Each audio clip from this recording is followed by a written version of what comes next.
নমস্কার বন্ধুরা, আমি শর্মিলা লাহাস কিচেনে জানাই সকলকে স্বাগত। আজকে কিন্তু শুভ উল্টো রথযাত্রা। সবাইকে জানাই রথযাত্রার শুভেচ্ছা। আজকে আমি আপনাদের জন্য নিয়ে এসেছি ভীষণ টেস্টি একটা রেসিপি, মুসুরির ডালের বড়া করে ঝোল বা মুসুরির ডালের বড়ার ঝোল। আমি কি করে এই রেসিপি বাড়িতে এত সুন্দর করে বানিয়ে থাকি চলুন তাহলে দেখে নিই। প্রথমে আমি 150 গ্রাম মুসুরির ডাল সারা রাত্রির জলে ভিজিয়ে ভালো করে বেটে নিয়েছি।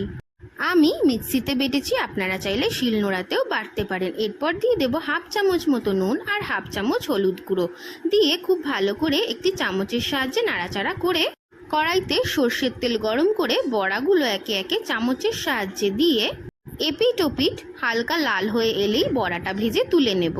এরপর আমি ঝোলের জন্য 4টে মিডিয়াম সাইজের চন্দ্রমুখী আলু টুকরো করে কেটে নেব। নিয়ে নেব পেঁয়াজ, টমেটো, কাঁচা লঙ্কা আর 6 কোয়া রসুন আর 1 ইঞ্চি পরিমাণ আদা বাটা। এরপর ওই বড়া ভাজার তেলেই আমি ফোড়নে দেব 1 চামচ জিরে, তেজপাতা, টমেটো, কাঁচা লঙ্কা আর পেঁয়াজ। পেঁয়াজটা ভালো করে ভাজা ভাজা হয়ে গেলে আমি যে আলু কেটে রেখেছিলাম সেই আলুটা দিয়ে দেব। আমি এখানে চন্দ্রমুখী আলু ব্যবহার করেছি, আপনারা চাইলে যে কোনো আলু ব্যবহার করতে পারেন, কিন্তু বড়া ভাজার পর সেটা কিন্তু হালকা করে নুন হলুদ দিয়ে ভেজে নেবেন, তাহলে রান্নাটা চটপট হয়ে যাবে। এরপর আমি সামান্য নুন দিয়েও খুব ভালো করে নাড়াচাড়া করে নেব। এরপর দিয়ে দেবো 1 চামচ হলুদ গুঁড়ো, 1 চামচ জিরের গুঁড়ো, 1 চামচ ধনের গুঁড়ো, 1 চামচ কাশ্মীরি লাল লঙ্কার গুঁড়ো আর 1 চামচ গরম মশলা গুঁড়ো। সব গুঁড়ো মশলা আমি খুন্তি দিয়ে কিন্তু খুব ভালো করে নাড়াচাড়া করে দিয়ে দেবো হাফ চামচ মতো চিনি দিয়েও খুব ভালো করে নাড়াচাড়া করে নেব। যখন একটু কষে কষে আসবে সেই সময় আমি দিয়ে দেবো সামান্য জল, যাতে মশলাগুলো না পুড়ে যায়।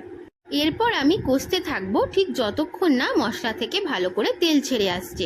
তেল ছেড়ে এলে আমি যতটা পরিমাণ আমরা ঝোল বানাবো ঠিক সেই পরিমাণে জল দিয়ে দেব। জল দেওয়ার পরেই কিন্তু সাথে আমি ঝোল ফুটে গেলে দিয়ে দেব ধনেপাতা কুচি আর আগে থেকে যে বড়া ভেজে রেখেছিলাম সেই বড়াগুলো। আমি যখন কষাচ্ছিলাম কষাতে কষাতেই কিন্তু আমার আলু সব সিদ্ধ হয়ে গেছিল, তাই আমি বড়া দিতে বেশি দেরি করিনি। যদি আপনারা অন্য আলু ব্যবহার করে থাকেন তাহলে কিন্তু আলু যখন ফুটে যাবে একটু নরম হয়ে আসবে তখনই কিন্তু আপনারা এই মুসুরির ডালের ভেজে রাখা বড়াগুলো দেবেন, না হলে কিন্তু আলু শক্ত থাকবে, বড়া কিন্তু ঝোলের সাথে একদম গলে যাবে। তাহলে কিন্তু আপনাদের সাথে কথা বলতে বলতে আমার আজকের মুসুরির ডালের বড়ার রেসিপি কিন্তু তৈরি হয়ে গেল। আরেকবার আমার দর্শকবৃন্দদের জানাই শুভ উল্টো রথযাত্রার শুভেচ্ছা। আজকের আমার এই মুসুরির ডালের বড়ার ঝোলের রেসিপি কেমন লাগলো সবাই কিন্তু বাড়িতে তৈরি করে অবশ্যই আমায় কমেন্টস করে জানাবেন। আর ভিডিওটা ভালো লাগলে অবশ্যই কিন্তু আমার ভিডিওটা একটি লাইক করে দেবেন আর কমেন্ট শেয়ার করতে কিন্তু একদম ভুলবেন না। এইরকমই আরও নতুন নতুন রেসিপি দেখার জন্য চলে যেতে হবে ইউটিউবে আর সার্চ করে নিতে হবে লাহাস কিচেন চ্যানেলকে। চ্যানেল সার্চ করে অবশ্যই কিন্তু সাবস্ক্রাইব করে নিতে হবে আর সাবস্ক্রাইব করার পর অবশ্যই কিন্তু বেল নোটিফিকেশন অন করে দিতে হবে। আর আমার এই ভিডিও যারা ইউটিউব থেকেই দেখছেন তারাও কিন্তু আমার এই ছোট্ট চ্যানেলটি লাহাস কিচেন চ্যানেলকে সাবস্ক্রাইব করে ছোট্ট পরিবারের সদস্য হয়ে যাবেন। এইভাবেই আমার পাশে থাকুন, আমাকে সাপোর্ট করুন আর সামনে এগিয়ে নিয়ে যেতে সাহায্য করুন। আজকের ভিডিও এইটুকুনি, দেখা হচ্ছে আরেকটি নতুন কোনো রেসিপি নিয়ে। সবাই খুব ভালো থাকবেন, সুস্থ থাকবেন। দেখা হচ্ছে আরেকটি নতুন রেসিপি নিয়ে। টাটা।